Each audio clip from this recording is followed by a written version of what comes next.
자, 어쨌든 문제행동 지도에 대한 건 여러 부분으로 언급이 되고 있고 하고 있는 상황이지만 그래도 막 요즘에는 막 물어보진 않아요. 예를 들어서 143쪽처럼 자유선택활동 시간에 한 영역에서만 놀이하는 이유가 뭐냐를 함부로 막 얘기하진 않아요. 그러니까 근거를 두고 물어보고 거기에 맞춰서 우리가 답을 하도록 요구하는 게 요즘 시험 문제 추세니까 너무 걱정하지 않아도 될 것 같습니다. 다만 만약에 자유선택 놀이 시간에 왜 한 영역에서만 놀이를 하느냐라고 얘기하면 놀잇감이 부족하거나 사전에 계획하지 않거나 시간이 부족하거나 장소가 부족한 이런 원인들을 들거든요.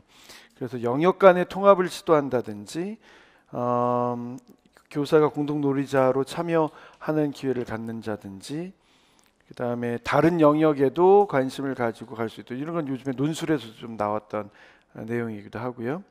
그 다음에 활동 평가 과정을 통해서 관심들이 더 확장될 수 있는 기회를 갖기도 해야 된다라고 하는 말로도 들어가기도 하고요. 네, 이런 것으로 볼 수 있겠습니다. 144쪽도 뭐 일부분 나올 수 있는 얘기이기도 해요.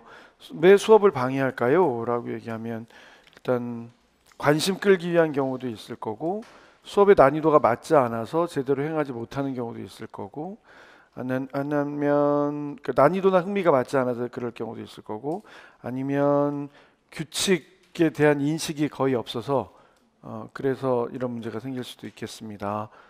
그럼 거기에 맞춰서 각각 방안을 좀 설명을 하는 경우도 있는 거죠. 이것도 여러분들이 보셔도 될 수 있을 것 같아요. 이런 거 한번 봐볼까요? 145쪽에 동준이는 이야기 나누기 시간에 교사의 말에 집중하지 못하고 옆 친구를 치면서 장난을 건다. 수업에 집중하지 못하는 양상이 먼저 나오고 어떤 부분에서 이렇게 나오게 되냐면 특히 이제 미술 활동을 할 때 자기 마음대로 앞에서 했었던 역할놀이를 할 때 마음대로 안 된다고 막 없애버리고 부셔버리고 하는 거랑 똑같은 거예요. 다른 친구의 물건을 허락 없이 가져다 쓰기도 한다. 집중하지 않고 장난을 치고 미술 재료를 빼앗고 그 다음에 허가 없이 가져간다. 이렇게 네 가지가 나오니까 이 네 가지에 대해서 동준이 행동을 수정하기 위한 방법을 얘기를 해라. 이렇게 되는 거예요. 이것도 복원 문제이기 때문에 요지 안에서 설명을 하는 거지 실제로는 문제가 길 수 있다는 거죠.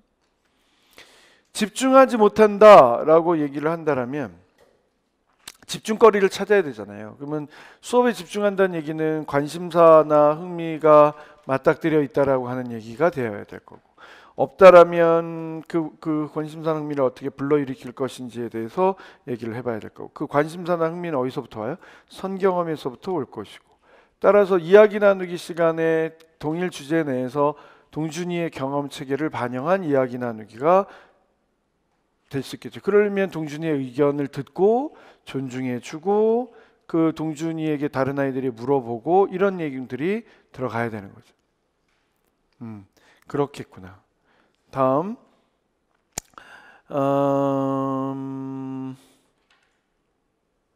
장난을 친다라고 하는 얘기.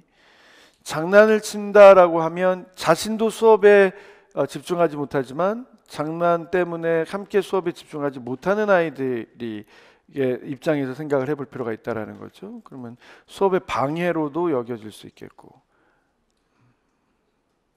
그런 얘기로 만약에 입장을 바꿔서라고 해서 조망 수용 능력을 갖추는 것도 하나의 내용이 될 것 같고 근데 이런 얘기를 했을 때 어려운 게 그 다음 것과 구분하는 게 어려워요. 그 다음 걸 보게 되면 친구의 재료를 빼앗는다라고 하면 그 다음 것 허가 없이 가져간다라고 하면 그 친구는 어떻게 될 건지 이렇게 똑같은 얘기가 될 수 있단 말이에요. 여기서 측면을 구분하는 게 실력이에요. 만약에 옆 친구와 장난을 칠 때 그 장난을 받게 된 친구가 수업에 방해가 된다라고 느꼈다면 그 친구의 마음이 어떨 거냐 이렇게 가져갔다면 그 다음에 친구의 미술 재료를 빼앗는 행동이 무엇 때문인지 원인을 파악하는 거다라고 해서 완전히 측면을 달리 가져가야 된다고요. 재료의 부족 때문이라면 교사에게 요청하도록 할 것. 혹은 재료를 계획하여 아껴 쓰면서 충분히 표현할 수 있는 방법을 알려주기도 할 것. 혹은 친구에게 의사 전달을 할 수 있는 의사소통 기술의 부족이라고 여겨진다면 의사소통 기술을 사용해 보도록 할 것. 그래서 무엇을 그리고 있어? 나도 같이 하고 싶은데 와 같은 형태로 요구하도록 할 것. 다음에 허락 없이라고 하는 말에 초점이 있어야 돼요. 그러니까 잠정적인 소유라도 소유권을 인정해 줘야 되거든요. 그러면 존중 정신을 생각을 해야 되는 거거든요.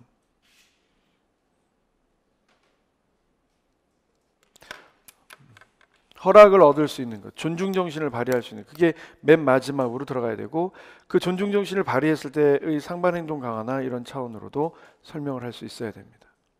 될까요?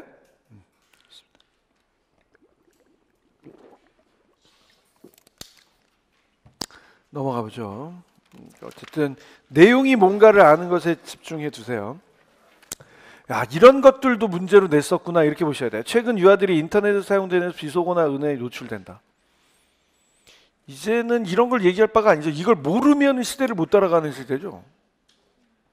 그죠? 댕댕이 알았고, 그 다음에 비빔면이 내냄면이라 그랬나? 내냄닌? 모르겠어요. 하여튼 그거. 이응지읒은 인정. 그 이응지읒이 인정 맞죠? 그러니까 I agree 이 얘기랑 같은 거예요. 근데 그게 왜 급식 먹는 시간에 나온 거예요? 어? 급식을 할 때 맛없어 인정 뭐 이거? 어? 급식을 먹는 학생이 보통 급하니까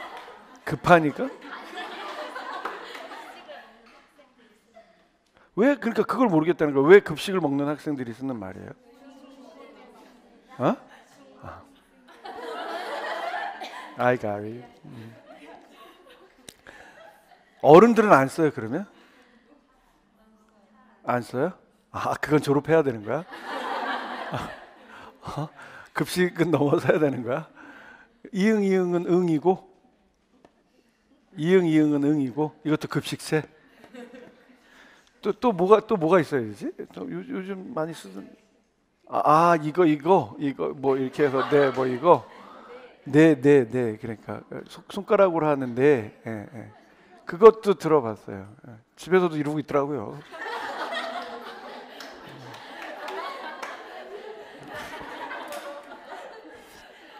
뭘 물어봤는데 대답이 없어요. 왜 대답 안 해요?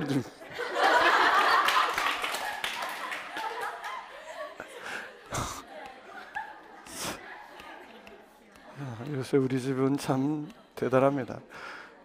그래서 뭐 이런 정도의 얘기는 그냥 아주 뭐 애교로 봐줄 수 있는데 문제는 이제 좀 글쎄요. 요즘 저희 집 애들은 많이 꾸리는 많이 한다고 합니다. 집에서만 그래서 내가 부탁했어요. 꾸리한테 친구들하고 쓰는 말하고 집에서 쓰는 말은 구분해야 돼. 꾸리는 좀 강성인가 봐요. 입이 좀 더러워. 자식이.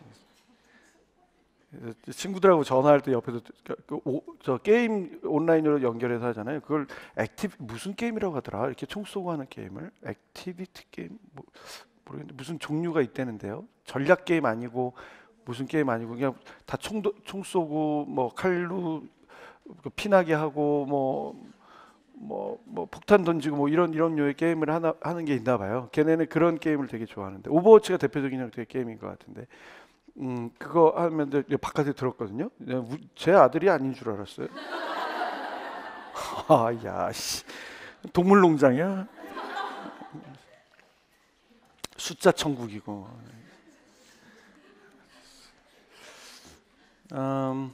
그래서 뭐 이런 거 되게 웃겨요. 아무리 바른 언어적 환경을 제공해도 걔들이 쓰는 건 따로 있어요. 뭐 예를 들면 일단 저는 요즘에 그 유튜브로 방송을 많이 개인 방송이라고 해서 많이 만들어내는 현실에 대해서 긍정적인 측면도 있지만 상당히 많은 부분에 부정적인 측면이 있어요. 그 중에 하나가 이거예요. 언어 사용에 대한 부분. 그렇게 접근해 줘야 돼요. 그래서 그 비판적인 사고를 가져야 되고 비판적인 의식을 가질 필요가 있다라는 거예요.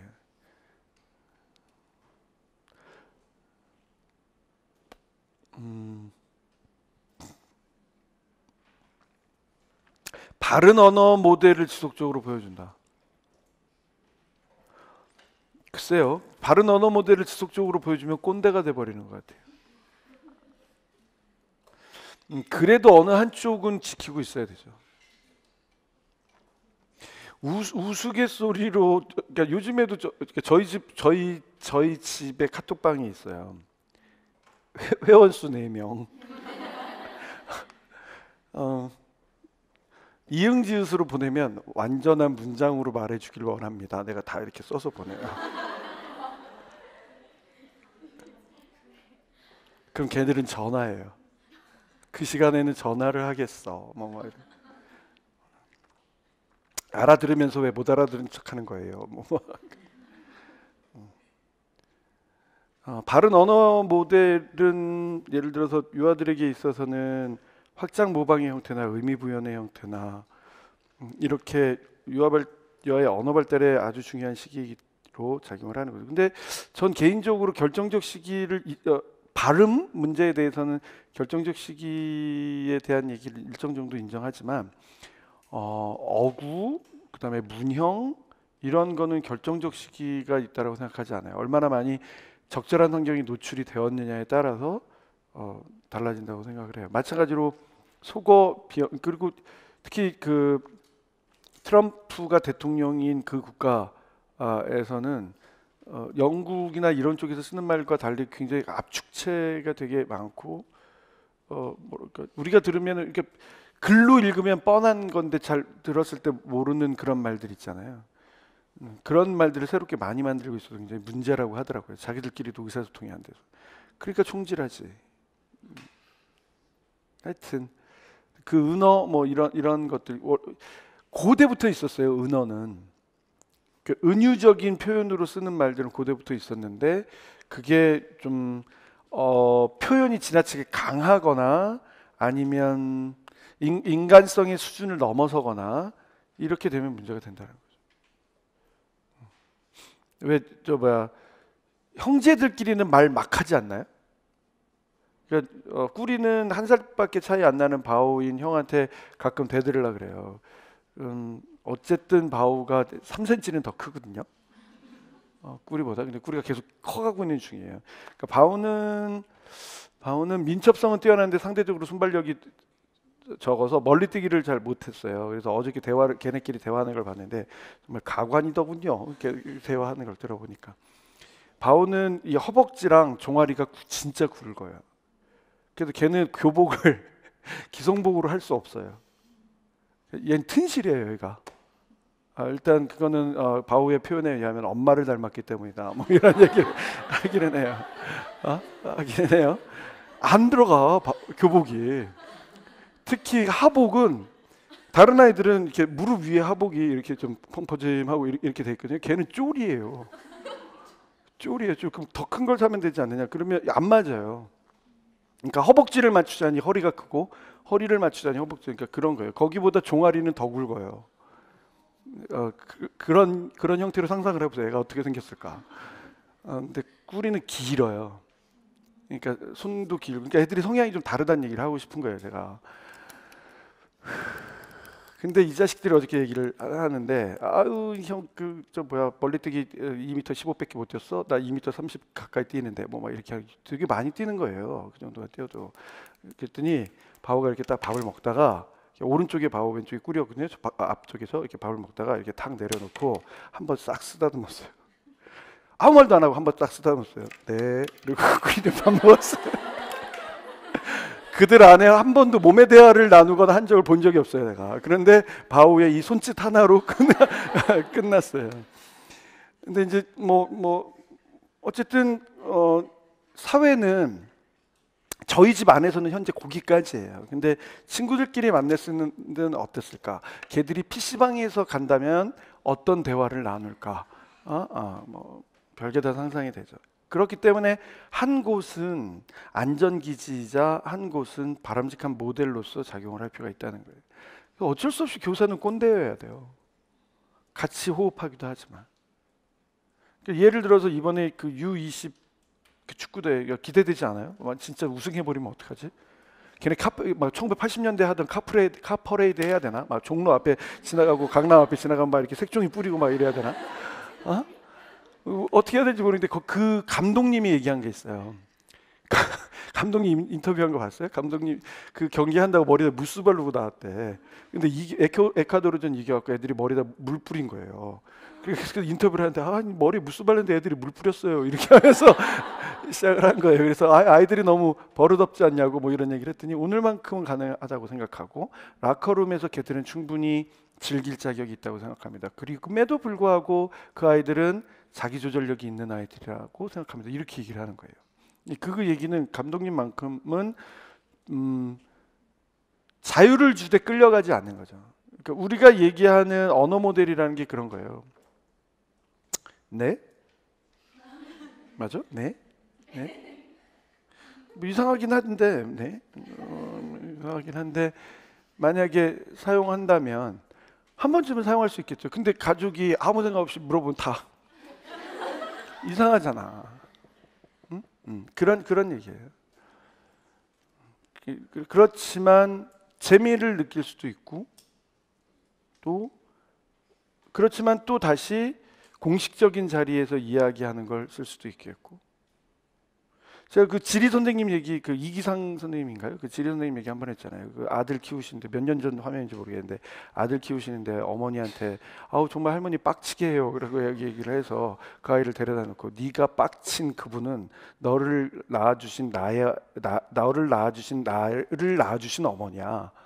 네가 그런데 빡친다란 말을 쓸 수 있겠어? 이렇게 얘기를 하면서 뭔가 조절을 해나가는 거죠. 어른으로 교사로 살아간다는 건 끊임없이 자기 반성의 기회를 갖는 걸 뜻하고 자기 반성의 기회를 가져야만 한다는 걸 뜻하고 그럼에도 불구하고 교사로 산다는 것은 미리 환경을 준비해야 되는 것과 일관성을 가져야 된다는 것과 언어적 모델로서 지키고 있어야 된다. 혹은 다른 생활의 모델로서 지키고 있어야 된다. 동일한 원리가 그대로 들어가는 거예요. 이게 굳이 오마주가 언어 사용일 뿐이지. 주제는 같단 말이에요.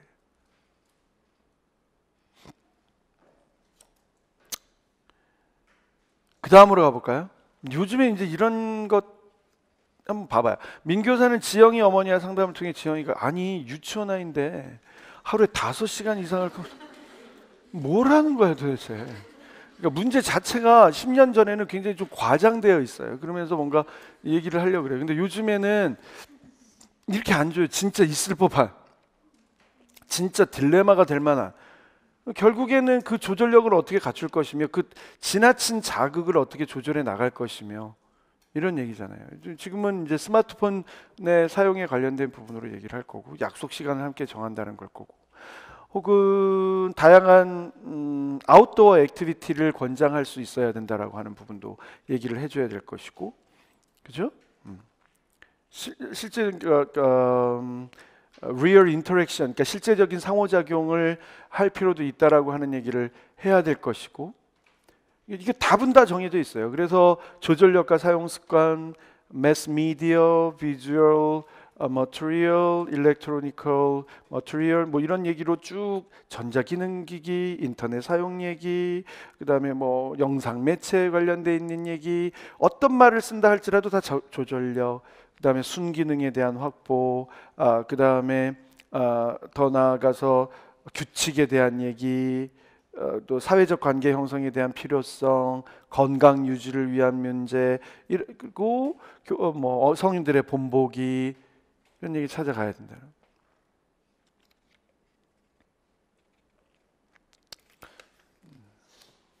학교 폭력 얘기는 아까 얘기했던 것처럼 건너가고. 이 그 149쪽에 그 경남 문제도 많이 봤던 거예요. 이 상황에서 기범이가 원만한 인간관계를 형성하도록 교사가 지도할 수 있는 방안과 그 이유를 네 가지 얘기해라라고 얘기를 해요. 기범이가 혼자 쌓기놀이 영역에서 성을 만들었다. 지나가던 지민이가 실수로 건드려서 일부가 무너졌는데, 맨날 쌓기놀이 영역, 맨날 실수로 무너졌고 이런 얘기잖아요. 그래서 기범이는 지민이에게 화를 내고 손에 쥔 블럭을 던졌고, 기범이가 자꾸 친구들에게 거친 행동, 공격성 얘기, 그래서 친구들이 받아주지 않는다라고 하는 얘기. 그래서 어떻게 지도할 건데요? 그러면은 현재 양상, 팩트부터 확인해야 된다는 게 일반적인 매뉴얼이에요. 팩트 확인하려면 뭐로 접근해야 돼? 관찰. 일화기록법을 한 다음에 사건 표지법으로 바꾸고 공통된 요소를 찾아내어서 지도의 목표를 세운다. 이런 얘기들이 들어가야 되죠. 그래서 의사소통의 문제인지 사회적 기술의 문제인지를 규정을 하고, 의사소통의 문제라면 의사소통 기술에 대한 교수를 해야 되고, 사회적 기술 형성에 대한 문제라면 다양한 기회, 예를 들면 극놀이 등을 통해서 기회를 할 수 있겠고, 동화를 통해서 할 수도 있겠고, 이렇게 들어와야 되죠.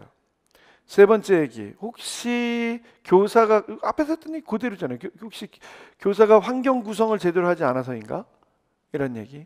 그럼에도 만약에 환경 구성을 제대로 하지 않았다면 영역을 넓게 해주는 것, 그 다음에 개인 간 그러니까 활동 인원수를 제한해 주는 것, 시간 제한하는 것, 협력적 활동의 기회를 미리 주면서 함께 블록 활동을 할 수 있도록 유도해 주는 것, 뭐든. 마지막 즉각적인 수정을 위해서는 행동 수정 기법 등을 사용해 줄 수 있겠다. 계속 처음 봤을 때보다는 이런 류는 이렇게, 이런 류는 이렇게 대처해 나가야지라고 하는 게 들어와야 돼. 이런 게 어려운 게 아니라 말이에요. 뒷부분에 가면 자기 교육관, 자기 가치관, 특정한 문제 상황에서 연결되어 있는 내용들, 이런 건 이제 다 찾아야 돼. 일단 기본의 기본으로 이런 거 찾아야겠다. 알아두셔야 돼요. 150페이지에 가게 되면 생활 지도를 위해서 혹시 벌을 사용한다, 이런 것들도 기본은 알고 있어야 돼요. 예를 들면 위에서 비판적 사고를 가지고 사례를 읽어야 될 때가 있단 말이에요. 교사가 사용한 방법이 왜 적절하지 않은지 세 가지 차원에서 분석해서 얘기하고 이렇게 낼 수 있단 말이에요. 예를 들어서 사례에서 교사가 벌을 사용하였다, 처벌의 기법을 사용하였다, 왜 적절하지 않은지를 얘기를 해줘야 된다. 아니면 혹시 어쩔 수 없이 처벌을 사용해야 된다고 여겼다. 그때 조언해 줄 수 있는 점 세 가지를 얘기를 해봐라. 동의하지만, 벌을 사용하는 것에 대해서는 동의하지만 주의해야 되는 점에 대해서 얘기해봐라. 이렇게 줄 수 있단 말이에요. 문제는 얼마나 자세하게 문제가 요구한 거에 따라서 답을 하느냐예요. 근데 벌의 사용의 경우에 있어서는 일단 강도의 문제가 나타나야 돼요. 유아들에게 치명적인 벌로 작용해서는 안 돼. 사회적 관계에 단절로 나가서는 답해서는 안 돼. 신체적 손상이 지나치게 있어서도 안 돼. 인격적 모독이 지나치게 있어서도 안 돼. 미리 약속을 정한 후 책임감을 갖는 형태의 책임감을 갖는 형태의 벌이어야 돼요. 이게 하나 와야 돼. 그러려면 뭐가 있어야 될까? 명확한 기준이 있어야겠지. 두 번째 얘기는요, 예외의 사항을 많이 두면 안 돼요. 일관돼야 돼.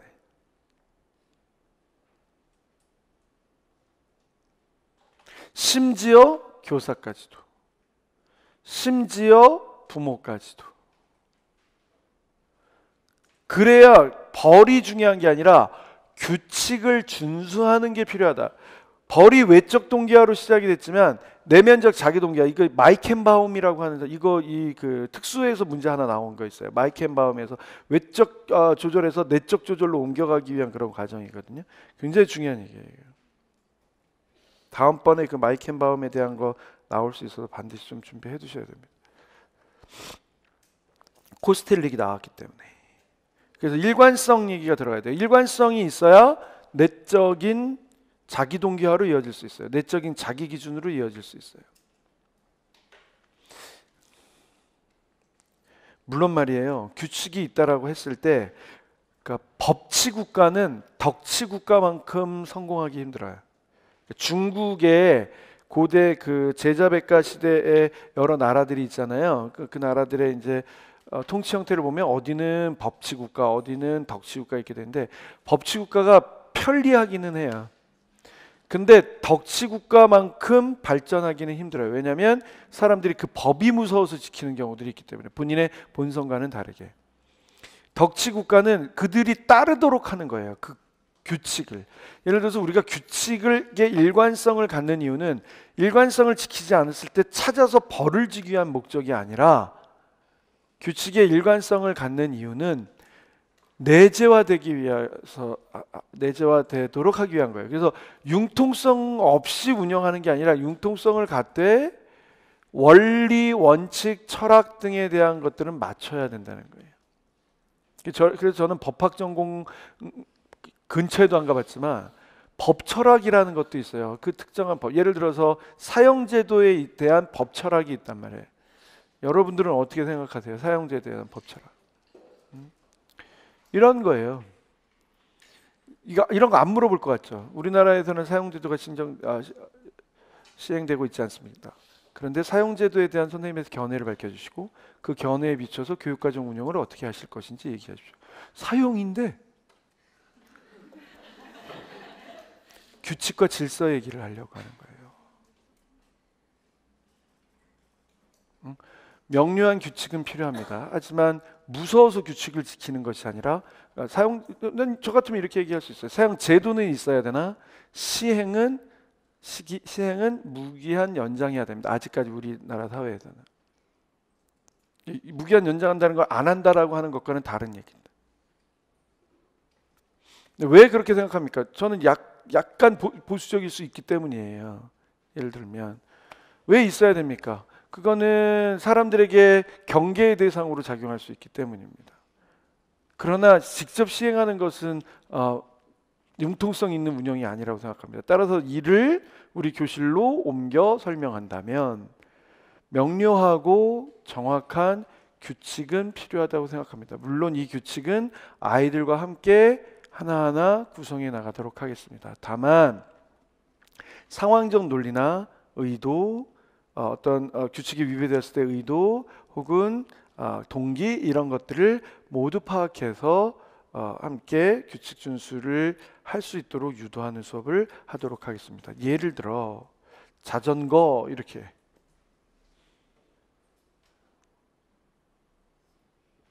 스스로 책임지고 이렇게 시험 문제가 어떻게 나오는지 아시겠어요? 그러니까 예전에는 벌을 사용할 때 어떻게 해야 됩니까? 즉각성의 원칙, 잘못했을 때 바로 하고 뒤끝 없게 한다. 뭐 이런 거 있는 거예요. 이 당시 시험 문제. 그리고 벌을 받고 난 다음에 거기에 머무는 게 아니라 긍정적인 대안의 행동으로 바꿀 수 있도록 한다. 이렇게 되는 거죠. 실제로 그러니까 우리 유치원 교육에서 우리나라 유치원 교육에서는 안 물어보지만 외국의 경우에 있어서는 초등학교 저학년들에게도 물어봐요. 얘들아 너희는 prison, jail이 필요하다고 생각하니? 필요하지 않다고 생각하니? 어느 정도에 대해서 동의하니? 1학년, 2학년 애들에게 물어봐. 만약에 사회적으로 무슨 문제가 생겼을 때 이런 거예요. 어쨌든 여기는 과거의 문제 형태에서 나왔지만 요즘 우리에서는 벌을 사용한다라고 하는 형태의 얘기가 나오게 되면 규칙 준수를 여겨야 돼요. 이렇게도 아예 물어볼 수 있어요. 교실에서 벌을 사용하는 거에 대해서 선생님의 견해를 한번 얘기해 보시고 만약에 교육과정에서 적용한다면 어떻게 적용할 것인지 얘기해 보세요. 다 돼 다. 저는 벌은 절대 없어져야 된다고 생각합니다. 이유는 아이들의 인권을 생각했을 때 스스로 결정한 것이 아니고 벌만 강조한다라면 자기 동기화된 형태의 활동으로 이어지지 않아 일관성을 갖추기 힘들다고 보기 때문입니다. 이렇게 얘기를 해야 돼. 제가 말씀드렸잖아요. 내용은 다 아는 거예요. 읽어만 봐도 돼요. 저한테 수업을 듣는 이유는 이런 변형적인 형태에 대해서 준비를 지금 해야 되는 거예요. 지금.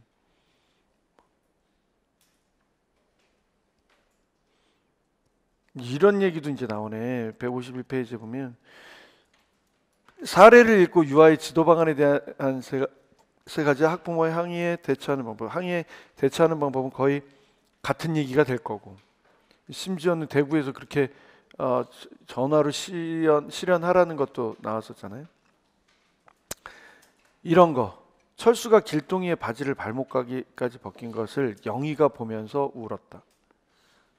그래서 여자인 영희가, 사실 영희가 여자인지는 몰라. 여기서는. 그러나 이제 대략 여자아이라고 여겨진다면 영희의 아버지가 교사에게 성폭력 상황을 보고도 방관했다면서 항의를 했다. 어떻게 할 수 있을 것이냐. 그 매뉴얼을 재료 성폭력 상황이라고 규정한 것에 비추어서 바꿔서 설명해야 되는 거고, 여기 보면 세 가지 얘기를 했으면 철수에 대한 지도행위, 길동이에 대한 지도행위, 영희에 대한 지도행위, 이렇게 나누라는 거죠. 네 가지라고 얘기가 되면 누군가에서 두 가지를 나눌 수 있겠고, 얘들을 외에 다른 상황들도 얘기를 할 수가 있을 것이고, 교육 공동체 내에서 영향을 받을 수 있는 다양성을 다 찾으셔야 돼요. 일단 철수, 우리가 이렇게 얘기하면 될지 모르겠는데 가해자. 그럼 이제 문제 상황에 대한 원인 규명이 돼야 되고 명료화가 돼야 되잖아요. 왜 바지를 벗겼어? 너 뭐야?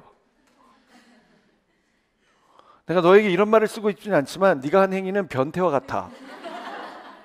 그렇게 해야 돼요.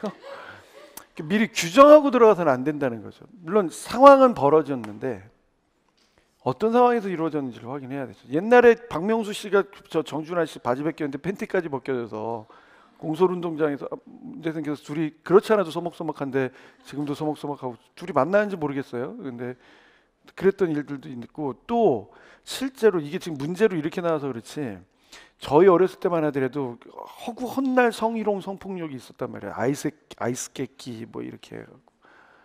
왜 아이스 깨끼인지 모르겠어요. 하여튼 그거는 저 어렸을 때, 저희 아이들 어렸을 때부터 해서는 안 될 일, 어린 아이들한테 아예 가르쳐주고 했었단 말이에요. 자, 그래도 물어봐야 됩니다. 왜 그랬는지. 그 이유를 듣고 거기에 맞춰 대처해야 한다고 합니다. 단순하게 재미였다라면 상대방의 입장도 생각하도록 합니다. 만약에 동성이기 때문에 상대방을 놀리기 위한 거거나 호기심 얘기를 하기에는 좀 호기심이 있을 수 있을까? 자신의 생식기와 타인의 생식기가 어떻게 다른지 목욕탕 가면 알 텐데. 하여튼 그렇게 따지기는 좀 힘들죠. 그래서 그냥 놀리기 위한 행위였다라고 했으면 그 놀림을 받았을 때 이 아이는 어떤 느낌일지. 굳이 눈에는 눈, 이에는 이, 너도 벗겨주마 뭐 이렇게 할 수 있는 건 아니잖아요. 그래서 상대방의 입장을 생각해 봐서 스스로, 여기 이제 핵심은 스스로 자신의 잘못을 깨달을 수 있도록 한다. 사실 그러니까 성인들의 경우에 있어서 범죄자들이 모르진 않죠. 그리고 요즘 나오고 있는 거의 모든 영화들은 이 정도 급의 뭔가 어느 정도 시간, 그래서 그 편집할 때 그걸 고려한다면서요. 영화들에서 시간, 그다음에 수위 이런 것들을 고려한다면서. 그래서 일단 내놓고 나중에 확장판 혹은 뭐 이런 걸로 따로 한다고 하대요. 근데 뭐 어쨌든 그래서 일단 19금 받으면 15세 관람가와 19세 이상 관람가 이렇게 되면 그 파급 효과가 굉장히 크다면서요. 그래서 어떻게든 15세 관람가를 받기 위해서 편집 기술을 발휘한다고 하대요. 어쨌든 그 안에서도 지나치게 상대방에 대한 입장이나 이런 것들을 성인들도 고려하고 있지 못하는 그런 현실 속에서 우리가 살아가고 있기 때문에 스스로 자신의 잘못을 깨달을 수 있도록 한다, 이렇게 됩니다.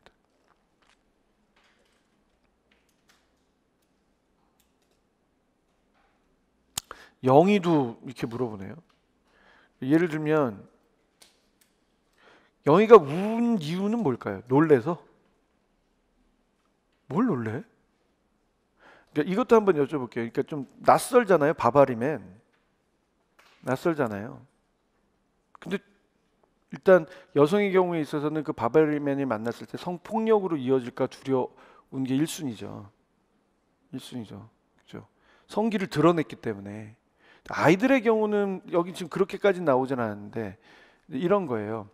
왜 울었을까? 놀래서? 두려움에 자신도 그럴 수 있다라는 두려움에 다양한 가능성이 있죠. 역시 그렇기 때문에 영희에게도 일단 영희가 운 것에 대해서 공감하면서 물어야 돼요. 왜 울고 있어부터 가서는 안 되고, 울고 있구나부터 일단 울음을 좀 그쳐보자, 마음이 가라앉을 때까지 있어보자 한 다음에 어떤 기분이었는지를 묻는다. 그리고 철수의 의도에 대해서 잘 모르기 때문에 영이 너를 놀래키려고 한 건 아니었고, 철수가 놀다가, 왜 이럴 수도 있잖아요. 친구가 도망가지 말라고 잡았는데 우연히 바지를 잡았고, 그날 그 아이가 고무줄 바지를 입고 왔고, 그래서 벗겨진 걸 수도 있잖아요. 그러니까 그건 모르는 거잖아요. 그러니까 의도성에 대한 부분을 모르기 때문에 영희에게 이해시켜주는 작업도 필요하다고 보는 것이죠.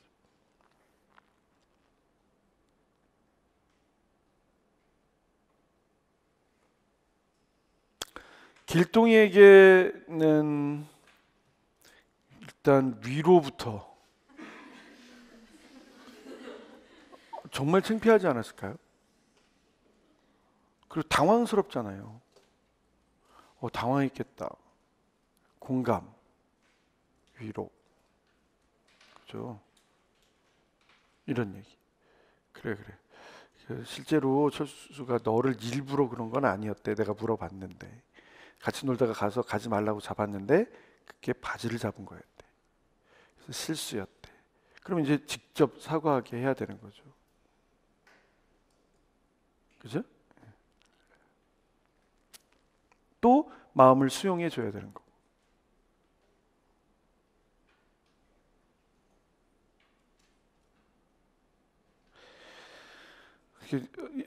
이런 사람들 사이의 직접적인 이런 갈등의 관계를 저는 조금 이해를 할 수 있었고, 또 공격성이 해소될 수 있다라고 하는 걸 검도를 수련하면서 배우게 됐어요. 사실 검도는 저희 집 바보나 꾸리하고도 제가 요즘에 다쳐가지고 아무것도 못하고 있지만, 검도를 할 때는 이건 뭐 자식이고 뭐가 없어요. 얘네도 뭐 애비고 뭐가 없어요. 일단 이거 호구를 쓰면 무사야. 무사의 특징은, 제가 이렇게 얘기하는 이유가, 무사의 특징은 검으로 승부를 보는 거예요. 그래서 저희 사범님들께서 말씀해 주시는 이 검도 경기장을 검도 경기장이라고 생각하지 않고 여러 가지 얘기를 많이 해주세요. 근데 낭떠러지다. 그래서 빠져나가면 안 되고 이 안에 있어야 된다는 얘기 하나. 두 번째, 검도 수련을 통해서 인생에도 도움이 될 겁니다. 이런 얘기를 해요. 더 깊은 얘기는 안 하고. 근데 진짜 도움이 돼요. 문제와 여러분들이 만날 때를 한번 생각해 보면 느껴질 거예요. 검 앞에 섰을 때 문제라고 하는 검과 나의 문제 해법이라고 하는데 검을 두고 그 시험 상황에서 맞닥뜨렸을 때 누구도 아니라 1대1의 경쟁을 하는 거거든요. 결국엔 내가 그 한 문제 한 문제를 깨고 가는 그런 느낌이거든요. 아이들 사이에서의 관계나 갈등도 한번 생각해 보세요. 언제나 내가 이 사람에게 그러니까 그 박찬욱 감독의 영화의 주제는 복수예요. 봉준호 감독의 영화의 주제는 관계예요. 보통 영화 평론가들이 그 영화 세계를 이렇게 얘기를 해요. 그래서 봉준호 감독은 작가주의야. 그 관계에 비추어서 이렇게 맞춰서 장르주의라고 하든가 좀 모르겠네. 하여튼 그런 입장이에요. 복수에 대한 얘기를 하려고 하는 거예요. 수용을 할 필요가 있기 때문에 이 얘기까지 하고 나와야 돼. 답변에. 철수가 길동이에게 사과를 했을 때, 봐봐요. 내가 아무리 못하는 사람이라도, 상대가 고수라도, 아무리 보호대를 하고 있어도 아파. 또 그러니까 이런 의미예요. 그러니까 보호대를 하고 있으면 이렇게 우와 진짜 우와 이런 게 아니라, 이게 정말 고수의 칼을 맞으면요, 그러니까 고수가 아예 조절을 해서 때려요. 때릴 때. 그러니까 무슨 말이냐면, 이 사람에게 좀 아픔을 느끼게 하겠다 그러면 진짜 남아 오래. 특히 이제 이게 손목이라고 해봐요. 그럼 손목이 이렇게 호환이라고 하는 걸 쓰는데, 이런 데 맞으면 덜 아파. 근데 이렇게 나아요. 이렇게 대나무 자국이. 근데 여기 있죠. 여기 딱 이렇게 하면 여기 볼록 튀어나오면 돼 있죠. 여기를 때려요. 일부러. 사범이신 분들 한번 아픔을 느껴보라고. 일부러 그럴 수 있어요. 더 웃긴 거 얘기해드려요. 이게 도, 이게 일본 말로는 도, 허리, 그럼 이렇게 갑이라고 하는 걸 이렇게 차요. 지금 옛날에는 저기 대나무로 이렇게 돼 있는데 지금 플라스틱이에요. 플라스틱 이렇게 돼 있어. 여기까지 들어와요. 살찐 사람은 이렇게 걸리는 거야. 그러니까 이렇게 들어와요. 근데 이렇게 내가 어떤 때 이렇게 이 허리를 맞냐면 머리를 치러 이렇게 들어가면 이렇게 여기가 비잖아요. 그러면 고수들은 이렇게 싹 칼을 내려줘서 머리를 치게 만들어요. 머리를 치러 들어가는 순간 이미 그 고수들은 이렇게 지나가 있는 거예요. 고수들은 딱 여기를 쳐서 안 아프게 해요. 근데 이제 바우나 꿀이랑 이렇게 제가 수련을 하잖아요. 이 자식들은 뭘 베려고 자시고 이런 게 없어요. 얘들은 일부러 내려서가 아니라 내가 크기 때문에 머리가 보여요. 그래서 머리를 이렇게 탁 치려고 하면 얘들도 배운 게 있기 때문에 얘들도 나름대로 유단자이기 때문에 허리를 치러 들어오는데 특히 꾸리는 일부러 보호대를 피해서 쳐요. 한 번은 맞아줘. 딱 점수는 안 돼. 그러면 이제 다시 이제 앞에 쓰죠. 두 번째쯤 되면 이제 의도를 느끼기 시작을 하요. 한 세 대 맞고 집에서 이제 같이 샤워를 할 때 보여줘요. 이렇게 하나, 둘, 셋. 그럼 못 본 척해요. 그리고 이제 이런 말해요. 다 씻고 나가면서 아까 아빠도 머리 3번 쳤잖아. 난 아빠를 칠 수가 없잖아. 근데 왜 여긴데? 그러니까 아프게 할 수 있는 데가 거기밖에 없으니까. 검도 경기는 그 경기에서 끝나면 이긴 사람이 진 사람한테 가서 미리 먼저 절을 해요. 그래서 이긴 사람이 먼저 빨리 호구를 먼저 풀고 가서 고맙다고. 그러니까 그게 예의예요. 근데 우리는 사회생활을 하면서 칼처럼 말이 가거나 칼처럼 행동이 가거나 그래서 상대방에게 상처를 주는 경우가 많아요. 이걸 이제 공격성으로 얘기를 하고 싶은 거예요. 만약에 제가 시험을 본다면 저는 검도 얘기를 할 거예요. 당신이 갖고 있는 장점이 뭡니까? 라고 얘기했을 때 검도 얘기를 할 거예요.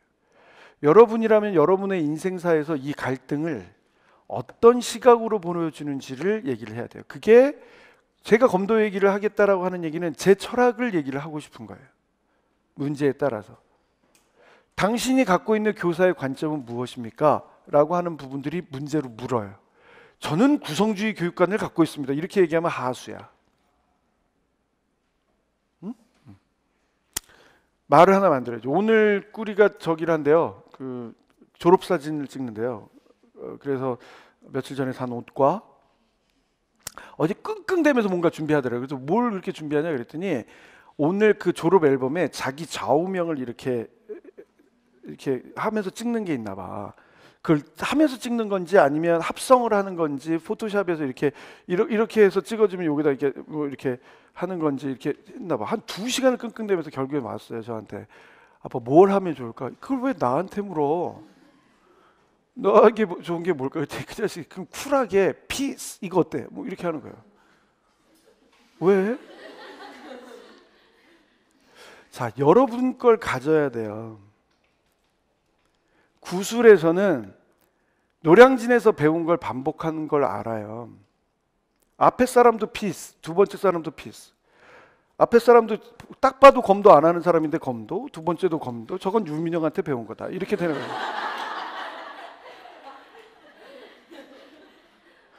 여러분은 여러분의 얘기를 뭐로 풀 거예요? 뭐로? 어떤 이야기로? 적어도 국가에서 생활 보장해주고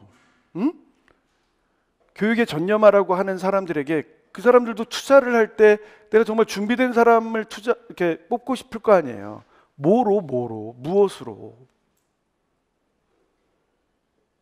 해본 운동도 없어요. 그렇게 따지지 말고 나의 경험상 무조건 뭐 그냥 교육학 서적에서 읽은 것 가장 감명 깊게 읽은 서적이 뭡니까? 발달심리요. 웃기죠? 실제로 그래 갖고 와. 당신에게 영향을 준 사건이 뭐냐를 책으로 묻는 거예요. 이거는 어떻게 물어볼지 몰라요. 즉답형 문제 안에서 당신이 갖고 있는 교직관에 비추어 이렇게 물어볼 수도 있고, 이것에 대해서 동의하는지 동의하지 않는지 아니면 어느 정도 동의하는지를 통해서 교육관을 물어볼 수도 있고, 문제 자체에서 뭐 여기 나온 것처럼 길동이 잘못, 철수 잘못입니다. 누구 잘못이다. 이렇게 너무 단편적이야. 요즘 문제는 이렇게까지는, 이건 그냥 매뉴얼에 있어요. 이런 건 3명이니까 3명한테 찾는다. 가해자, 피해자, 관련자 이렇게 찾는다. 가해자, 피해자, 참고인 이렇게 찾는다. 왜 안 되겠어? 그런데 여러분, 이게 독창성으로 해서 뭔가 새로운 걸 찾아야지. 그게 아니라 나 진짜 교사로서의 그 안에 진실성이 담겨야 돼요. 그 안에 그거 보고 싶은 거예요. 뭐가 있을까요? 여러분에게는 뭐라도 찾으셔야 돼요.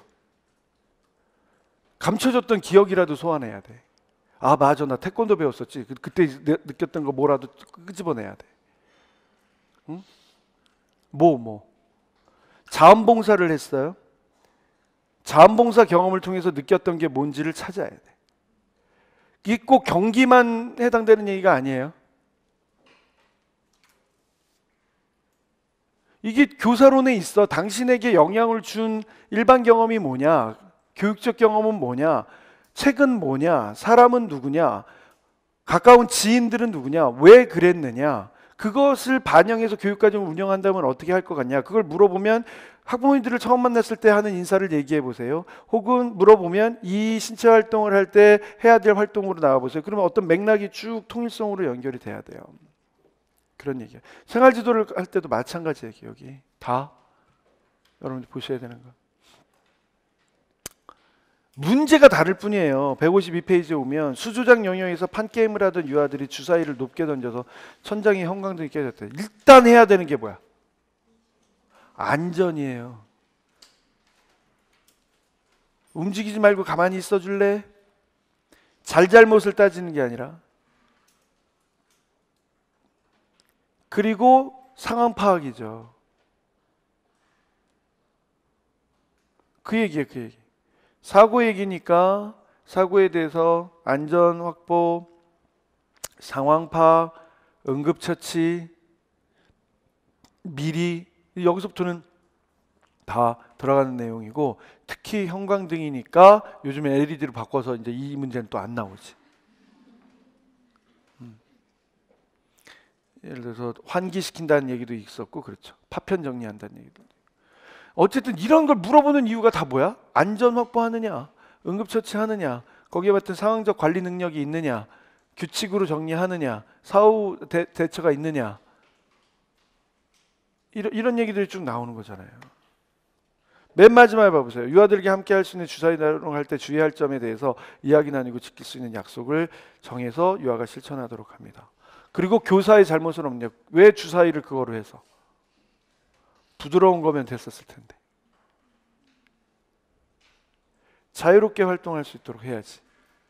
이렇게 되는 거죠. 어떠세요? 이렇게 봐야 되지 않을까요? 맞아. 자, 이제 놀이 이론과도 관련 짓는 이론이 153페이지에 자유선택 활동 시간에 놀이에 참여하지 않고 돌아다니는 유아들을 어떻게 지도할 거냐. 그러면 비참여자, 방관자에 대한 부분이 있다라면 어떻게 할 건지, 그러면 흥미에 관련된 요소, 교사의 개입 요소는 어떻게 할 건지, 선경험을 어떻게 반영해 줄 것인지, 이런 얘기 쭉 하는 거잖아요. 이건 문제 행동이기도 하고 놀이 참여에 관련된 얘기이기도 하고, 어떻게 지도할 것인지에 대한 얘기도 마찬가지입니다. 이렇게. 넘어가죠.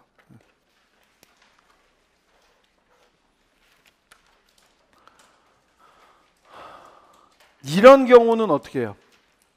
교사에게만 애착관계를 보이고 친구들과는 애착관계를 보이지 않는다.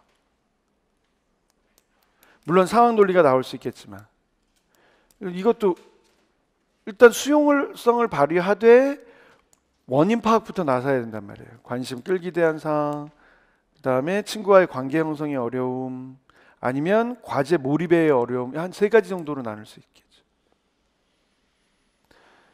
관심 끌기에 해당되는 내용이라면 굳이 이렇게 하지 않아도 언제나 배려를 받고 있고 언제나 관심의 대상이 되고 있음을 느끼고 안심할 수 있도록 한다. 근데 분리불안 문제에서부터 발생하는 경우들이 많죠. 안정애착이 되지 않았을 때 생기는 문제일 수도 있겠죠. 그래서 그 안정애착의 형성에 초점을 두어야 돼요. 활동들 이렇게 얘기할 수 있겠고요.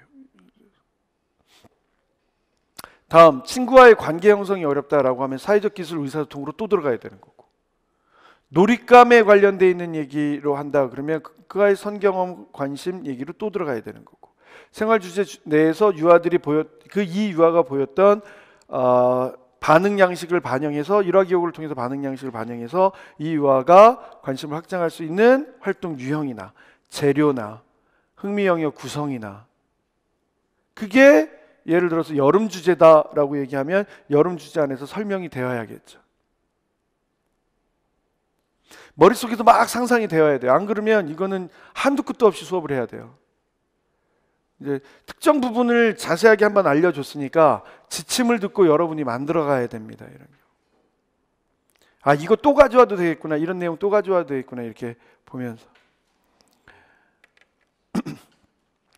여기도 마찬가지예요. 바깥놀이 안전지도로 들어왔어요. 바깥놀이 이미 내가 우리 유치원의 구성 형태가 어떻게 돼야 될 건지 거기에서 하나만 바뀌자는 거잖아요. 예를 들어서 노후한 기구를 교체하고자 한다라면 고려해야 될 게 뭐냐.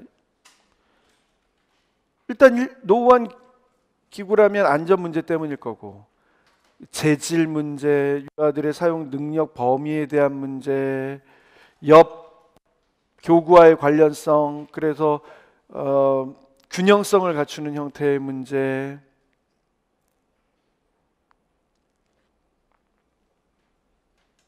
심지어 문제가 이렇게 있어요. 바깥놀이 기구 교체를 비롯하여 바깥놀이터 구성 시 고려해야 되는 사항. 아까 우리가 봤었던 내 유치원에 관련된 내용들은 어떻게 디자인할 것이냐, 이 부분을 갖고 들어가야 된단 말이에요. 자연과의 교감이냐, 식물도 있지만 동물은 뭐로 다룰 수 있을까?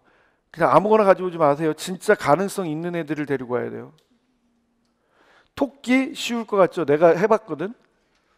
토끼 진짜 어려워요. 토끼가 그때 그 당시에 이사장님이라는 분이 어디서 어떤 토끼들을 데려왔는지 모르겠는데 토끼가 진짜 번식력이 끝내줘요. 근데 가끔 토끼가 없어져서 이 토끼들은 어디를 가나 싶기도 해요. 상상에 맡기도록 하겠고. 하여튼 동물과 교감. 그냥 강아지는 안 돼? 예를 들어서 작은 강아지, 큰 강아지 이런 애들은 어때? 또 큰 강아지는 위험할 수도 있어요. 뭘 동물과 교감을 해야 되지? 이런 것도 고민하셔야 돼요. 뭐 큰 강아지만 위험해? 작은 강아지도 위험할 수도 있겠지. 개들 관리는 어떻게 해야 되는가도 해야겠죠. 하여튼 닭 냄새를 주의하셔야 돼요. 좋을 수 있는데요. 시도 때도 없이 물어주는 개들 생각할 수도 있겠고, 뭐든 고민하셔야 됩니다. 좋은 얘기는 여기 많아요. 뭐 교감 얘기, 생태학적 민감성 얘기, 모래 영역에서 안전하게 놀이할 수 있도록, 그래서 교체 얘기도 나와야 되고, 사전 모래놀이를 하기 사전 모래놀이를 시작해서 모래의 사용 방법, 모래와 물과의 관계, 그 다음에 모래놀이 안에서 구성놀이가 이루어질 수 있는 영역, 안전에서 규칙, 사전 활동에서 규칙 정하고 들어가는 형태의 내용들, 마지막으로 모래 영역의 교사는 항상 있어야 돼요. 특히 비구조적인 형태의 교구이기 때문에 더욱 그렇지. 157초처럼 이렇게 험하게 안 나와요. 안전사고를 예방하기 위해서 교사가 할 역할을 다 외워야 돼. 그러면 뭐 일단 나눌 수 있겠죠. 유아에 대한 관찰, 환경 제공, 규칙 준수, 부모 교육, 뭐든 나눌 수 있겠죠. 그 아래쪽 거 봐볼게요. 두 가지를 이렇게 얘기하고 있어요. 인적 환경적 측면에서 교사 역할이 가장 중요하다고 생각합니다. 부모의 교육에 대한 교사의 역할입니다. 많은 새 유아들과 놀이터에서 활동 중 유아가 놀이터 위에서 바닥으로 뛰어내리려고 했습니다. 다행히도 담임 선생님께서 가까이 계셔서 뛰어내리던 유아를 받아내요. 받아냈대. 꽤 오래전 얘기예요. 받아내요. 사고는 없었지만 유아는 동네 놀이터에서 친구들이랑 이렇게 논다며 괜찮다고 했습니다. 이게 딜레마야. 그날 하원 시간에 부모님께 이런 일이 있었다고 말씀드리자 평소에도 그렇게 놀아 여러 번 혼냈는데 유아가 말을 안 들어서 그런 것 같다고 하셨습니다. 어떻게 교육할까? 이거에 대해서 답해 볼까요? 첫 번째, 사고의 위험에 대해서 이야기 나누게 하고, 뭐로 이야기 나누게 할 거예요? 매체 도입해야지.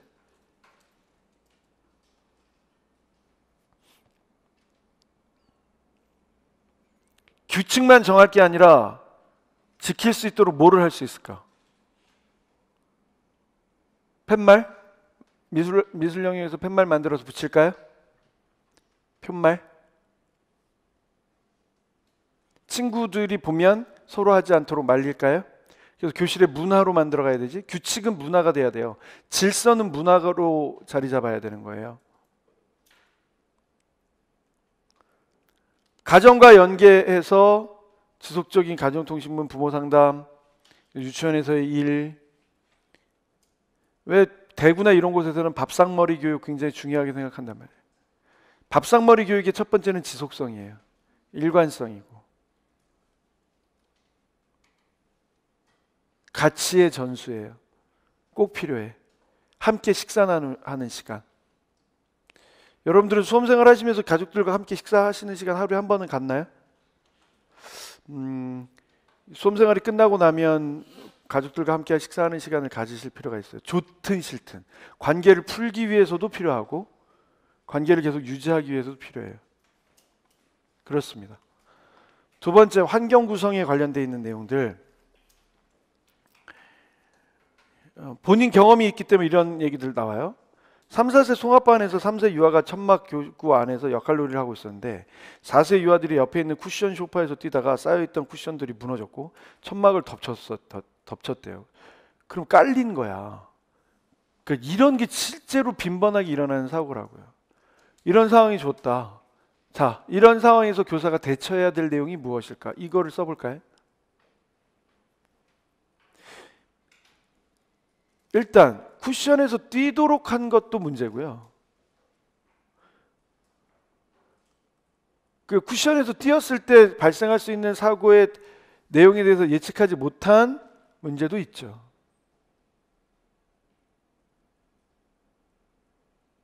유아들의 경우는 있으니까 노는 거예요. 걔들한테 있으니까 노는 거지. 걔들이 일부러 사고를 내려고 놀겠어요? 그러니까 유아의 시기는 지각적 사고의 시기이고 몰입하게 되면 다른 부분에 대해서 생각하지 못할 경우들이 있더라. 따라서 교사가 미리 판단해서 영역을 구분해 놨어야 되는 거고. 그리고 사실 소파에서 뛰는 것은 곤란하지. 그러면 아이들이 소파에서 뛸 수밖에 없다는 건 뛸 수 있는 기회를 주지 않았다는 것과 같아요. 줬는데도 그런 아이들이 있습니다. 당연하죠. 그런 아이들에게 있어서는 규칙을 준수하되 기회가 있을 때 발전할 수 있는 자기조절력을 발휘하는 것도 핵심이에요. 이 아이의 에너지가 넘쳐서 그걸 어떻게 끝까지 받아들여? 안전의 위험이 있는데. 부모님들과 상담하다 보면 그런 케이스도 있거든요. 저희 집 아이들이 저희 집 기풍이 그래서 아빠가 그러거든요. 에너지가 너무 넘쳐요. 그래서 와 이렇게 멋쩍어서 막 웃어요. 왜 그게 웃을 일이야? 또 물론 그분한테 그렇게 얘기할 건 아니지만 아, 네 그렇군요. 인정. 이응지읒 인정. 급식체. 그런데 유치원에선 또래가 함께 지내므로 큰 위험의 요인이 있을 수 있다고 얘기해요. 교사가 미리 준비하고.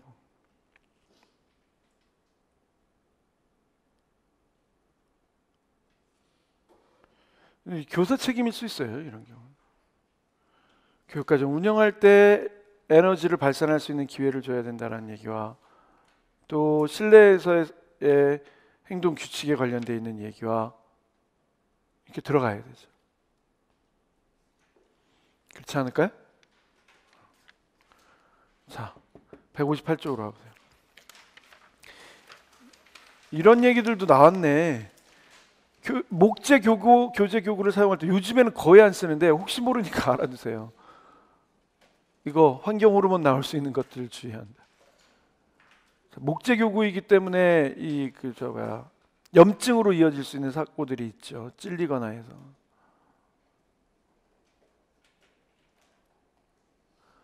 사용 방법, 세 번째는 두 번째와 거의 같은 거고, 사용 방법, 네 번째는 첫 번째와 거의 비슷한 거고, 교육과정과의 관련성. 우리 2019학년도 겨울에 봤던 시험에서 이거 한번 나왔어요. 구조성 여부에 대한 부분에, 복합 놀이기구에 대한 부분에.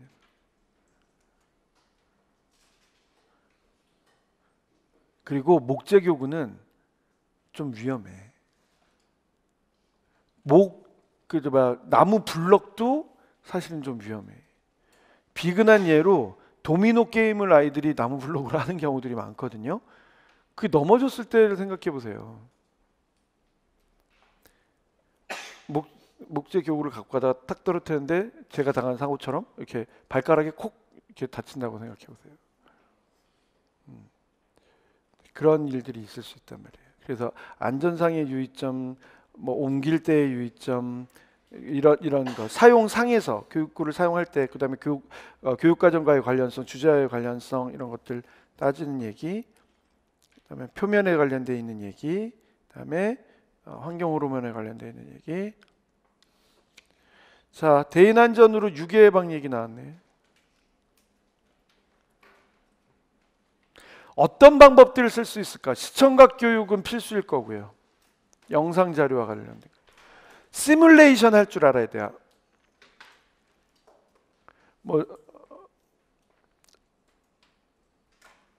성폭력 예방 교육과 같이. 그 다음에 부모 교육도 해야 돼요. 이거 이제 한참 이제 얘기가 돼서 아이들의 신원을 확인할 수 있는 정보를 외부에 노출하지 않는다. 목걸이 한참 하고 팔찌 한참 하고 있는데 그게 오히려 도구로 작용하는 경우를 있었죠. 그리고 요즘에는 좀 우리나라에 좀 드물어지기는 했어요.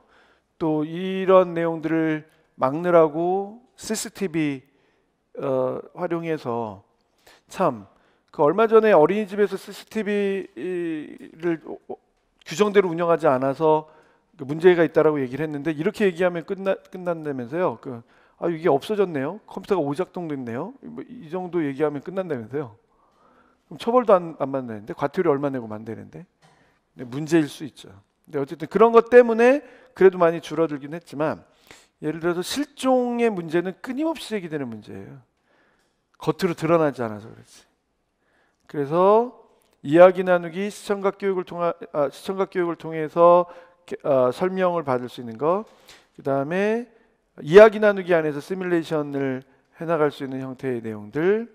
마지막으로 역할놀이 상황 안에서 지속적인 연습을 해볼 수 있는 거. 네 번째는 가정와의 협조 요청을 해나갈 수 있는 거. 이렇게 되는 게 필요하죠.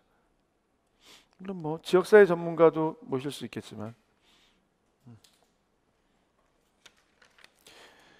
대략적인 설명을 해드렸기 때문에 그죠? 대략적인 설명을 해드렸기 때문에 뭔가 구체적으로 답을 만들어 가시는 일이 필요할 것 같고 포크에 찔린 건 응급처치에 관련된 거 이런 부위죠. 그러니까 피가 났을 경우에 함부로 약을 바르거나 하지 않고 소독액으로 씻고 거즈로 덮어서 간다. 2차 가지고 1차를 낸다니까요. 골절 얘기가 나왔으니까 또 응급처치는 또 나오는 거죠. 그래서 부목 사용하게 된다 라고 하는 거. 진정하고 부목하고 학부모에게, 그러니까 119에게 연락하고 학부모에게 연락을 드리고 병원에 이송한 뒤에 사고 보고서 작성하고 이런 얘기들은 매뉴얼에 다 있는 겁니다. 그게 162페이지에 가게 되면 안정 확보, 응급 조치, 그다음에 병원 이송 혹은 필요에 따라서는 보건교사의 협력, 또 보호자에게 연락, 사고 보고서 작성 이렇게 되죠. 163페이지도 마찬가지죠. 그러면서 안전사고에 대한 지도 방안 얘기를 요즘에 이렇게 안 나와요. 놀이안전, 생활안전에 관련돼 있는 부분, 두 번째는 교통안전에 관련돼 있는 부분, 세 번째는 비상시 적절히 대처하기, 재난안전에 관련돼 있는 부분, 재난은 자연재난에 관련돼 있는 부분과 그 다음에 대인 안전에 관련돼 있는 부분 이렇게 나눠서 나와요. 그래서 예를 들어서 상황중심 안전교육을 할 것이냐, 주제중심 접근법을 해나갈 수 있을 것이냐, 시뮬레이션에 입각해서 할 것이냐 등등에 대한 게 머릿속에 쫙 들어가 있어야 돼요. 얘까지 되겠어요? 네. 마찬가지는 164쪽 미술 활동을 하던 중 아이가 가위에 손을 베었다. 어떻게 할 것이냐 진정하고 응급처치 방법이 뭔지 얘기하고 이렇게 되는 거죠. 물론 응급처치를 빨리 하면서 진정을 시켜야겠지. 됐습니다. 여기까지 얘기를 했고 예절교육 가볼까요? 어른에게 존댓말을 하지 않고 인사예절을 지키지 않는 민수를 지도하기 위한 방안이 뭐냐라고 얘기를 해서 도덕적인 행동에 관련된 걸 얘기를 하는데 자, 예절교육에 관련된 얘기를 하게 되면 인성교육으로 다뤄요. 인성교육에 관련된 부분에서 보통 도덕교육과 연관을 지어요. 도덕교육과 연관지어서 세 가지를 얘기를 하라라고 하면 측면으로 도덕적 암, 도덕적 감성, 도덕적 행동 이렇게 나와요. 실천. 여기 한번 봐볼까요? 유아들은 도덕적 암, 도덕적 감정, 도덕적 행동이 어우러질 때 그 결과로 좋은 인성을 갖추게 됩니다. 존댓말과 인사예절은 자식으로서의 인간된 이게 있는 말이잖아. 효에 해당되는 인성 덕목입니다. 있는 유아기부터 시작해 종합적이고 포괄적으로 교육이 이루어져야 합니다.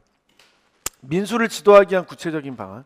먼저 도덕적 삶에 대한 접근으로 이렇게 들어와야 된다고요. 나와 가족 생활 주제를 전개할 때 때와 장소 대상에 알맞게 말한다와 바르고 고운 말을 사용한다의 활동을 하겠습니다. 이렇게 생활 주제 들어오고 활동명 들어오고 교육과정 관련 요소 뽑아내는 답을 하셔야 된다. 이렇게.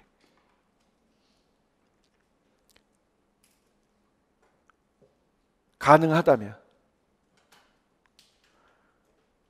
예로 할머니, 할아버지를 배웠을 때 어떻게 인사드려야 할까에 대해서 이야기 나누기를 합니다. 다양한 상황을 설정하고 이에 적절한 교수 매체를 제공해서 간접 경험을 할 수 있는 기회를 통해 적절한 언어적 표현을 습득할 수 있습니다. 도덕적 감정에 대한 접근으로 도서를 활용하겠습니다. 이럴 수 있겠지. 효심 깊은 호랑이와 같이 전래동화 하나 가져와야 된다니까요. 머릿속에. 있어야 돼요. 감동적인 동화를, 감동적인가? 감동적인 동화를 들려줄 수 있습니다. 이를 통해 우더른에 대해 예절을 갖추는 느낌을 공감하고 도덕적 판단 기준을 갖도록 합니다. 유아들이 흥미를 보인다면 일회성에 그치는 것이 아니라 역사적으로 실존했거나 현존하는 인물 가운데 효로 본이 될 만한 사람들에 대한 문학 작품을 지속적으로 제시할 수 있습니다.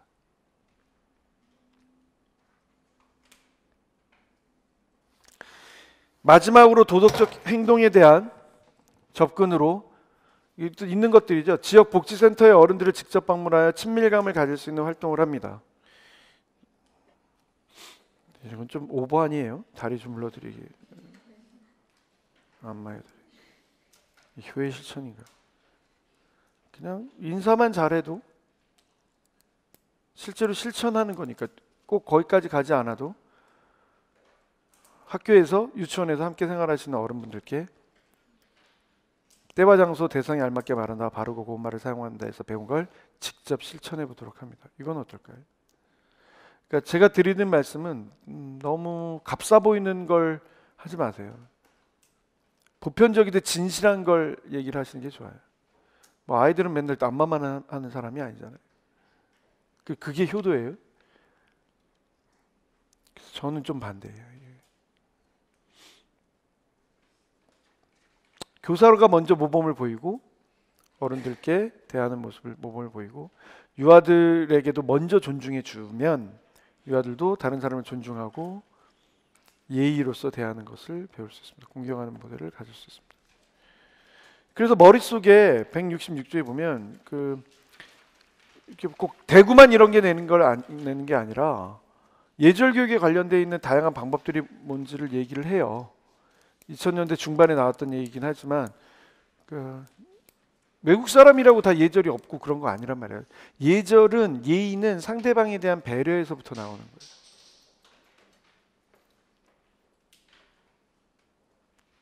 그래서 상대방의 필요에 민감하고 상대방의 지위나 입장, 연륜을 존중하고 이런 거에서 예의가 나오는 거죠.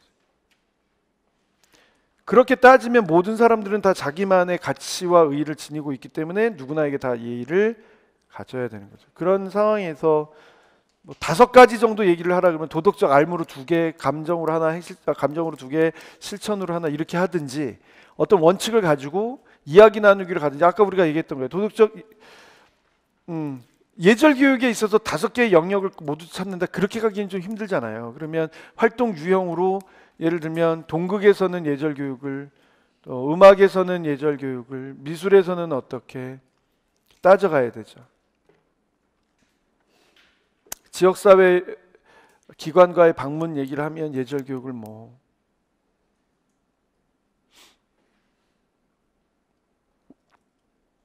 사실 그리고 예절이 꼭 나이 많은 사람에게만 하는 건 아니잖아요. 낯선 사람에 대한 예절도 예절이고 친밀한 사람에게 지켜야 되는 것도 예절은 예절이고 동료에게 갖춰야 되는 것도 예절은 예절이고 어떻게 보느냐에 따라 다릅니다. 그래서 요즘에는 이렇게 시험 문제 잘 안 줘요. 아주 특정해서 상황성에 맞춰서 나오도록 하죠.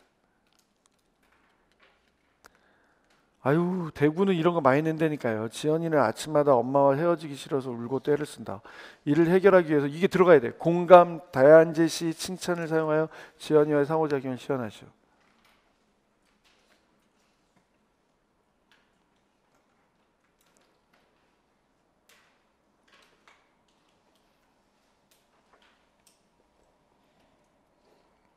그러면 그 유아가 분리불안의 문제를 겪고 있는 걸 이렇게 읽어주고 실제 상황 접근처럼 예를 들어서 조금씩 그 강도를 늘려나가는 방법을 생각해주고 그리고 해냈을 때 보상의 과정을 얘기를 해주고 이런 거 하라는 거잖아요. 대구가 아주 선진적이에요. 2차 문제에 있어서. 이런 얘기가 나옵니다. 168쪽으로 와볼까요? 아래의 상황에서 승호가 유치원에서 친구들과 즐겁고 활기차게 생활하기 위해서 교사가 지도해야 할 내용과 부모에게 지원해야 될 내용을 말하시오. 이런 것들도 요즘 큰 문제가 돼요. 잘 봐주세요. 만 5세 유승호는 등원 시간이 늦다. 엄마가 떨어지기 싫어하면 10분 정도에 10시 정도에 등원한다. 놀이 중간에 끼기 때문에 놀이에서 또래에게도 소외되고 노는 시간도 충분하지 않아. 정리 시간이 되면 놀이를 더 하고 싶다며 정리하기 싫어한다.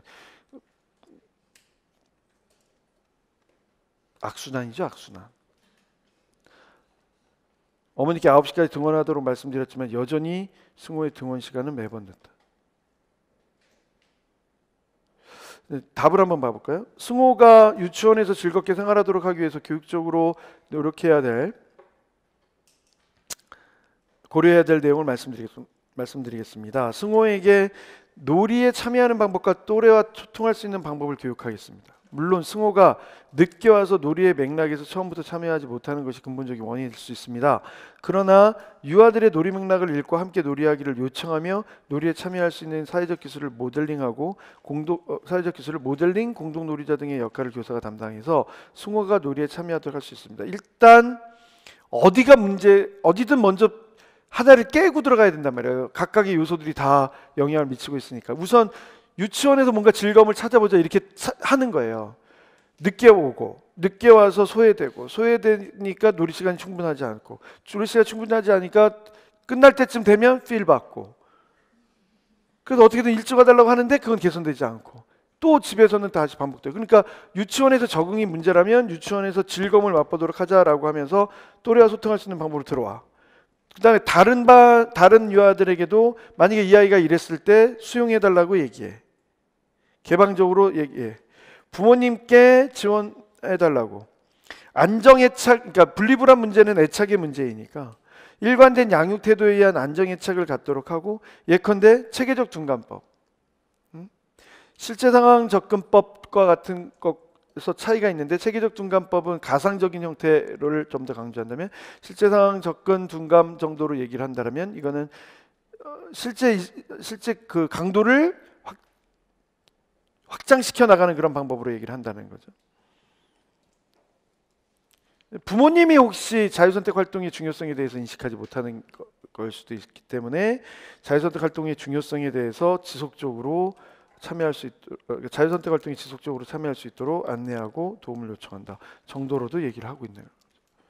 실제로 이 정도의 답을 찾아내는 게 쉽지 않아요, 여러분.